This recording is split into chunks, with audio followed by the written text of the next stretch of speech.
Welcome to the Bernadette Jackson Podcast, where we are redefining how the world views women with daddy issues by discussing topics, sharing stories, and gaining insight, all from the perspective of a fatherless daughter. I'm your host, Bernadette, the creator of Her Way. I am super excited about this episode because last week I did my first live experience, Daughter Heal, the Truth About Daddy Issues. And this episode, I'm actually going to be giving you a recap of what it was like. The experience was phenomenal. I was able to share some really great information with the ladies, and we talked about our stories. We got to know each other a lot better, and it was such a great experience. So without further ado, I want to give you a little snippet of what happened on Monday, a how-to guide to getting what you deserve. So you might be wondering why I'm calling fatherlessness trauma. And it's because it is. Yeah, I used to believe that trauma was associated with physical extremes like gunshot wounds or stabbings or things of that nature. And it's especially true because I've worked in a very busy emergency room. So I have seen a lot of trauma in my day. But what I came to understand is that trauma can be explained simply as an event where the healing does not catch up to the pain of that event. And that gave me a whole new perspective. Yes, KG, this is going to be saved. So imagine that you are going into your kitchen, you're about to make your famous lasagna because your family is coming over for dinner. And you are cutting the onions and peppers and some carrots and things like that to start your famous tomato sauce from scratch. All right. And so you are chopping it. Your knife is strong. Your knife is really sharp, rather, and it is slicing through these carrots with ease, barely any pressure at all. And so as you are cutting it, you slice clean through to your finger, almost to the bone. And usually when we cut ourselves when we're cooking, we do one of two things. We turn the faucet on to the cold water. We run our finger underneath the cold water to stop the bleeding. We go and get a dish towel and we apply pressure until the bleeding stops. That's what we do, you know? But you realize in this moment that, this is really painful. And so you're applying pressure for some time now, and the bleeding isn't stopping.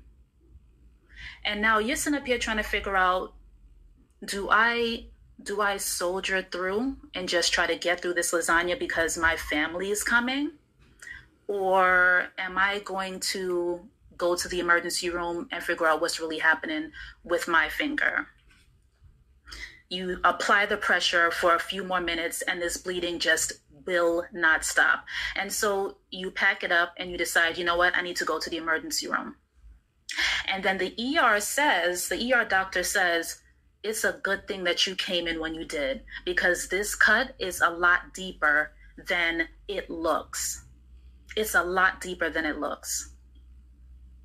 And so they look at it, they stitch it up, and they tell you, listen, the way you cut your finger, you're going to actually need to use this finger differently going forward, because even after it heals, you're not going to have the same dexterity that you did. It's going to be different. Your finger is not going to be able to bend like it used to anymore, and you're going to have to learn some new coping skills to deal with this new normal going forward. And you're shocked because you're like, how did I cut it so deeply so quickly? But you're here. He bandages you up and you go home. And even after a few weeks and the stitches are removed, the bandage is gone, and your finger can be moved again, you realize that you can't bend your finger and you can't do the things that you used to do with this finger anymore. Yes, you can use it, but now you have to figure out, okay, how am I going to cut things now, because my finger cannot like bend all of the way. So now this finger is out a little bit further when I'm cutting things, and I'm going to figure out, okay, what defense can I put up so that I can protect this finger that's now no longer the same. And so you have to now figure out, okay, how are you going to work around this? Because there's a lot of things that I didn't even realize that this finger helped me do, that now I got to figure out some new things now. Everything changed. That's what trauma is like. That is what it's like to be fatherless. That's what it's like. Whether your father was never there, he died, or he was there all the time, but he wasn't intentional about his relationship with you, it's trauma. Wow. So that was my explanation for what it is to be fatherless and how it is actually a form of trauma. And I really love using analogies that have to do with cooking, because I was a chef in a prior life. So I feel like a lot of people really can relate to cooking stories and just things of that nature, because most of us are in the kitchen, we're cooking, we're doing things like that. So I really love that analogy there. Now, day 2, I was talking to the ladies about just not really being so concerned with how people are responding to us, and instead just trying to be in control of what we can actually do. And so I did a little deep dive into attachment versus detachment, and you have heard me speak about this before, but this particular story was one that I thought was really interesting in day 2. Take a listen. In that first picture that I showed briefly, and I'm sorry that I don't have the visual right now, you could see that I was smiling in that picture, but the smile had not reached my eyes at all. It just wasn't there because I was really exhausted and I was weary and I just wasn't even happy. I was in Miami with my boyfriend at the time when that picture was taken, and he and I were at this beautiful restaurant. We were sitting outside, we were enjoying music, the weather was great, the food was really good, and the drinks were flowing and everything. And I was battling depression. And you could see it all over my face. I didn't know it at the time, but in hindsight, when I think back to it, I knew that I was depressed. And I was depressed because I was in a relationship with a man that just wasn't it. It's like I knew that I didn't belong there, but I couldn't leave. I knew the relationship wasn't working. I saw the red flags. I knew I wouldn't get what I needed from him, and I wouldn't leave. Instead, I decided that I was going to try and fix it. How many of us have actually been in a situation like that, where you know that you're in a relationship with somebody, you realize that this is not the relationship that you should ever have been in, and yet you still launch into, how am I going to fix this? Because I really want this person to see me as worthy. I really want them to love me. That is what we spoke about in that conversation. And it was so enlightening for the women at the end of it, because they were really able to see the connection between what they were doing in relationships, how they've been showing up, and the message that it actually sends to people when we do things like that.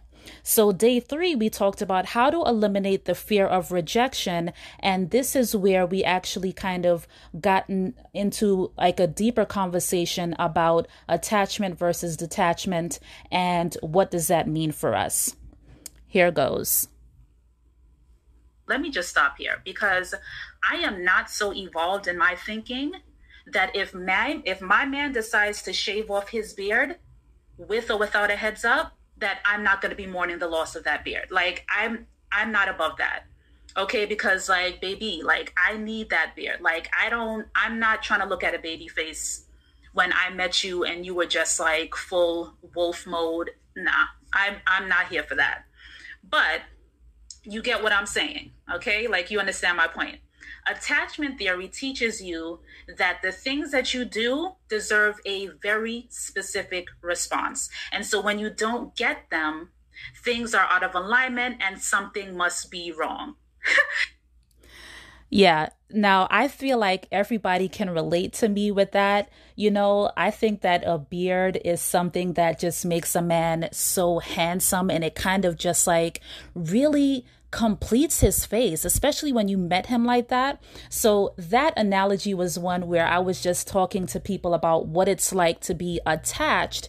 And when you are so attached to the physical features of the person that you're in a relationship with, if they change them in any way, the feeling of attractiveness that you have to them can change. And so that was the analogy that I used because I feel like that one is the quickest way to drive that point home. And let me know in a DM if you can relate to that. Now, day 4 was so powerful because we were talking about trauma responses, and I went and did a case study on Derek Jackson's wife. And so it was so informative when I actually was able to get some information about who she was, because it lends itself to a lot of clarity on why she would stay in a relationship with a man who so publicly humiliated her in the way that he did. So take a listen about the thoughts that I have about Derek Jackson's wife, Denasia, when I first learned about who she was as a fatherless daughter. Insert his wife, Denasia Jackson, who at first glance, you look at her and she looks like she's crying out for help. She doesn't care about what she looks like. She's given up. She was pulled into the spotlight and then the interwebs just erupted. I was drawn to her because I just couldn't understand why she chose to show up online the way she did for that PR stunt that he pulled. But when I found out online her story, I was not shocked to find out that she was a fatherless daughter. I had already picked up on some of her fatherless daughter trigger points, especially the ones that she does not understand her worth and she doesn't know how to receive love. I picked those up from the gate because anyone who does not have those fear-based responses would not actually sit there and allow themselves to be dragged into the charade that her man put her through. They wouldn't allow it. But after my judgment subsided, I took a deeper and closer look at her. What immediately stood out to me was that she said that she was raped, that she'd been cheated on, that she'd been lied to, that she'd been lied on. She self-sabotaged. She'd been sabotaged. She failed. She conquered. She loved. She lost love. She put her crown down. She lost herself. She buried her feelings. She cared too much. She cared too little. And she attempted to fill the void with people, material things, and more. Wow. When I think about that, I can see that she has gone through so much trauma, not only from her father not being there, but all of these other experiences that she's had that she's been really open about. So doing a deep dive into who she was gave so much more clarity for me and for the ladies of Daughter Heal. So that was days 1 through 4. And then day 5, we had a very exclusive story time episode with one of my past clients, and the conversation was phenomenal. I'm not going to share any of that conversation because it was exclusive to the ladies of Daughter Heal, but I do want to share with you that there are absolutely some things that we should be thinking about when we're deciding if we're going to actually heal and what that looks like for us. Now, a lot of you have been rocking with me from the very beginning of the podcast, and you have been taking notes on the things that I've shared. You've gotten so much valuable information, but I wanted to know if you guys understand this concept of information hoarding. So information hoarders have a bias towards inaction. The collecting of information is enough for them to feel accomplished.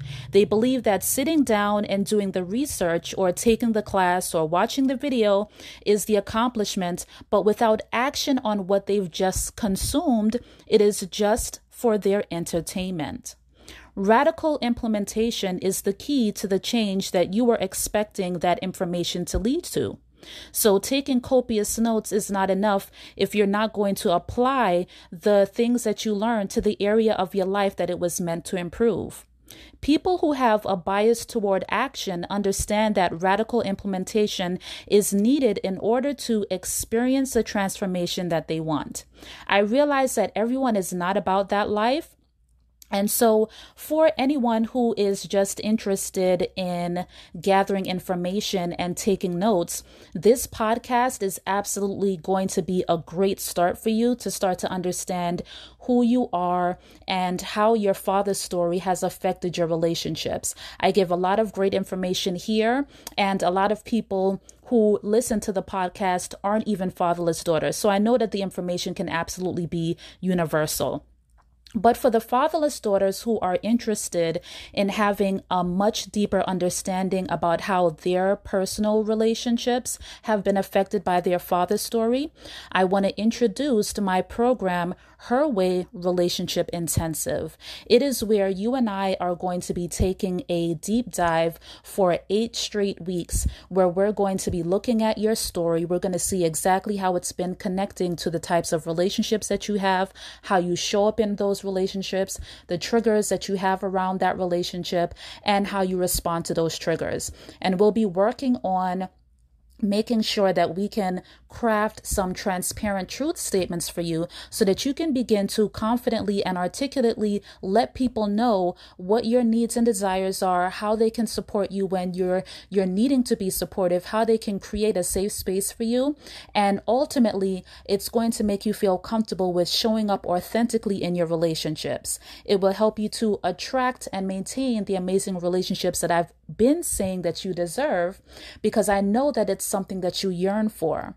And the issue with us is that we have not really been given the tools to have these relationships that we've always wanted. And so this is what Her Way Relationship Intensive actually does for you. If you know that you need this type of assistance, I would invite you to go to BernadetteJackson.com/herway to take a look at my program, see everything that we're going to be offering you, and see if this is a program for you. Because if I'm certain, I would definitely say that you're probably wanting a program that's going to be able to get you to the results that you need, but you really don't know where to look. And I know that you've come onto this podcast because you're a fatherless daughter and you see that there are things that you want to work on, but you don't know what's next. So Her Way Relationship Intensive might actually be the what's next that you're looking for. I would love to be the person who walks alongside you as you continue to do work on yourself, to apply everything that you've been hearing in my podcast and everything that you might have done on your own, so that you can get to the types of relationships that you've been yearning for. And if it is that you decide to join me in the program, believe me when I say that I am honored to have you and I cannot wait to meet you. I will see you in the next episode, but until then, I want you to remember that you deserve amazing relationships. Bye.